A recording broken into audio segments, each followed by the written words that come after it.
안녕하세요. 이번 시간에는 스프링 부트 RESTful API 빠르게 시작하기 편입니다. 이 강좌는 나눠서 찍을 예정입니다. 이 프로젝트의 목표는 간단한 CRUD 구현입니다. 주제는 책을 잡았고요. 책을 등록, 수정, 삭제, 조회하는 REST API를 구현할 겁니다. 최대한 간단히 하기 위해서 데이터베이스는 사용하지 않을 겁니다. 그리고 당연하게도 UI는 구현하지 않고 API 요청을 하고 그 응답만 살펴볼 겁니다. 준비 과정이 조금 많은데요. 이 강좌 자체가 처음 개발을 위한 사용자를 위한 것이 아닙니다. 그렇기 때문에 한 가지 이상의 언어를 숙달을 하셔야 되고요. 자바면 더 좋을 것 같습니다. 그 다음에 자료 구조에서 리스트를 알아야 되고, 그 다음에 클래스가 무엇인지, 그리고 인텔리제이 아이디를 사용할 거기 때문에 인텔리제이 사용 방법과 HTTP 프로토콜, 마지막으로 포스트맨 사용 방법을 알고 계셔야 강좌를 실습을 따라 할 수 있습니다. 먼저 스프링 프로젝트부터 간단히 생성을 해보도록 할게요. 스프링 부트 프로젝트는 구글에서 스프링 부트 이니셜라이저라고 검색을 하시면 이 공식 홈페이지가 나오게 됩니다. 이 공식 홈페이지에 들어가시면 스프링 부트 설정이 나오게 되는데요.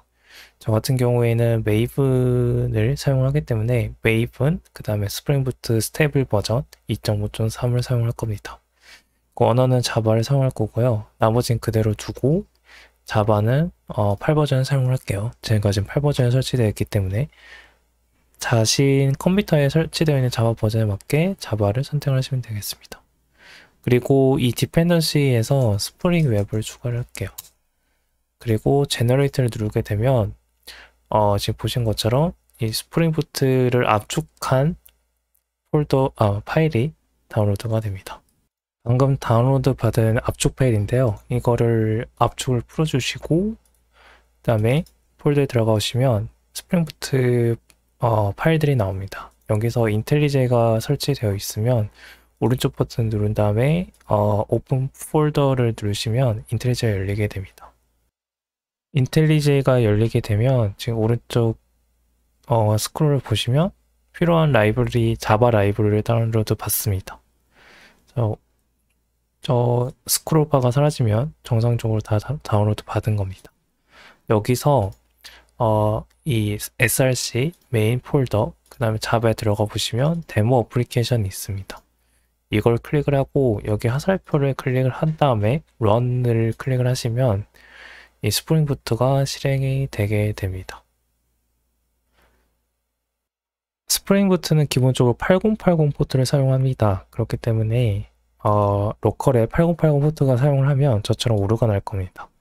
이때는 리소스에 어플리케이션 프로퍼티스라는 파일에서 포트를 변경을 해주시면 되는데요. 서버 포트, 그 다음에 저는 9010으로 바꿀게요. 그리고 다시 실행을 하게 되면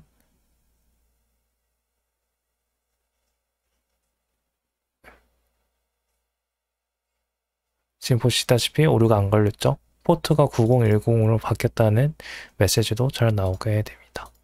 이제 이런 메시지가 뜨게 되면 정상적으로 잘 실행이 된 겁니다. 자, 정지를 하시려면 이 정지 버튼을 클릭을 하시면 돼요. 첫 번째는 사용자 요청 처리 방법에 대해서 간단히 살펴볼 겁니다.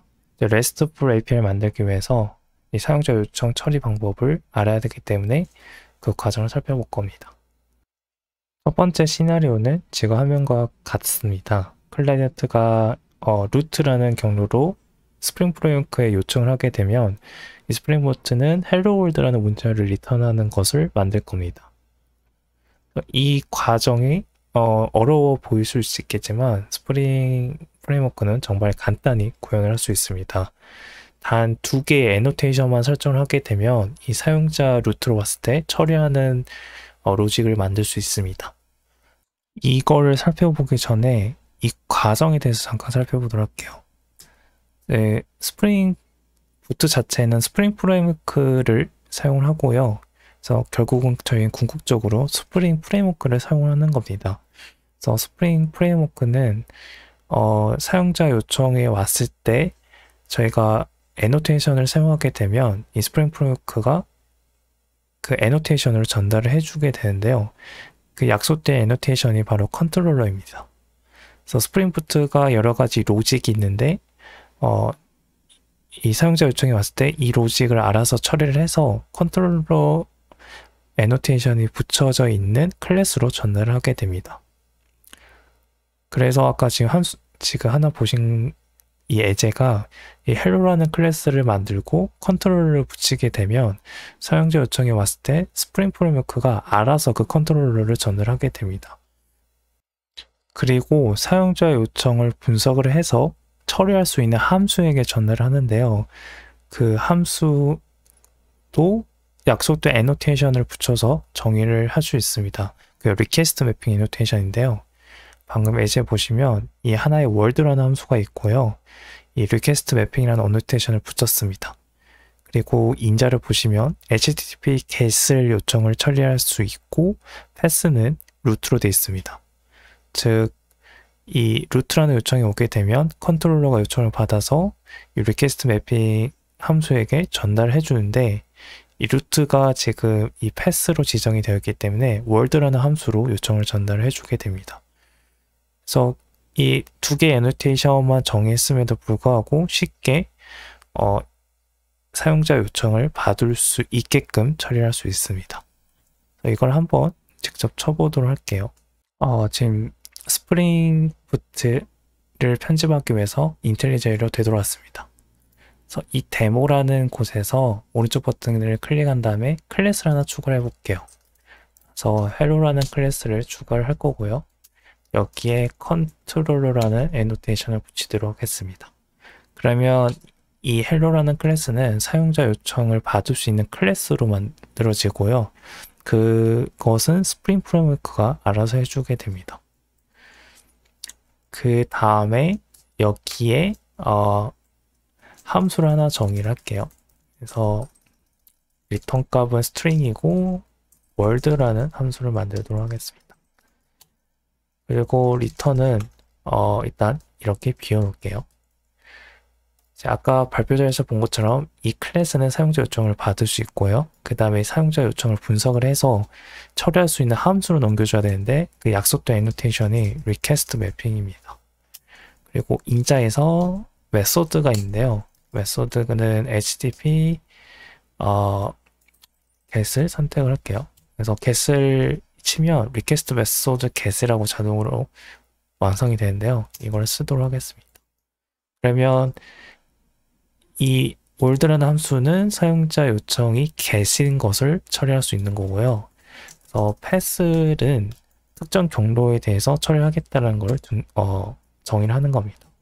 그래서 이렇게 루트로 지정을 하게 되면 localhost 9010 루트로 오는 처리는 모두 이 hello 클래스 안에 있는 old 함수와 처리를 하게 됩니다. 그 다음에 이제 시작을 다시 눌러보도록 할게요. 이렇게 시작을 누르고요. 다음에 정상적으로 떴는지 확인을 하겠습니다. 정상적으로 잘 떴네요. 요청이 잘 처리되어 있는지 확인하기 위해서 localhost 그 다음에 9010 루트로 날려볼게요. 그러면 요청은 잘 갔는데 에러 페이지가 떴습니다. 왜냐하면 저희가 아직 응답을 아까 보신 것처럼 빈 응답을 했기 때문에 응답에서 에러가 뜬 건데요. 여기서 컨트롤러 하나의 특징이 HTML을 렌더링을 해서 리턴을 하게 됩니다. 더 정확한 표현은 스프링 프레임워크에게 이제 이 처리를 맡기게 되는데 그거는 이 시간의 주제가 아니기 때문에 넘기도록 하겠습니다. 그래서 여기서 HTML 파일을 이름을 적어주시면 되는데요. 예를 들면 index.html 적어주게 되면 index.html 페이지가 리턴을 하게 되는데요. 당연히 지금 index.html 지금 저희가 안 만들었죠. 그 만드는 경로는 이 리소스의 static이라는 폴더에서 만드시면 됩니다. 그래서 여기서 HTML 파일을 만들게요. 그래서 index.html 만들고 hello world라고 이렇게 적을게요. 그 다음에 다시 시작을 해야 됩니다. 그래서 다시 시작하기 위해서 이 왼쪽 아래 이거 리런이라고 보이시죠? 그래서 리런을 누르시게 되면 스프링 부트가 다시 시작이 됩니다. 그리고 새로 고침을 하게 되면 저희가 아까 만들었던 index.html에 헬로 월드가 있기 때문에 헬로 월드가 잘 뜨게 됩니다. 컨트롤의 문제는 HTML 페이지는 렌더링에서 보여줄 수 있는데 일반 데이터는 리턴을 못합니다. 예를 들어서 return hello world라고 하고 싶은데 다시 실행해 볼게요.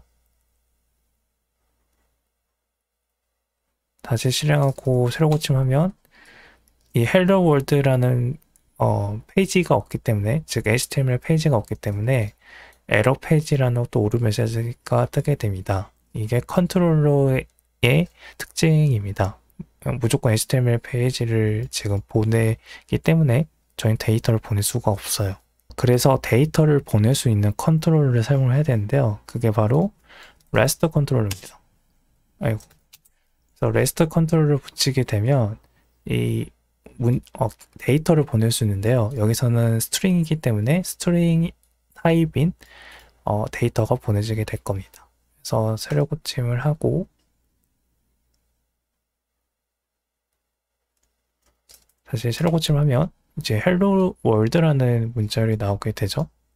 제가 실제로 이 포스트맨으로 9010 루트에 개인 요청을 날리게 되면 hello world라는 문자가 나오게 됩니다.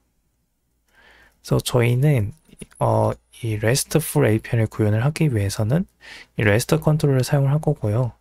그 다음에 이 request mapping이라는 것을 사용을 할 겁니다. 이게 이제 1편의 영상이었고요. 다음 시간에 실제로 CRUD를 만들어 보도록 하겠습니다.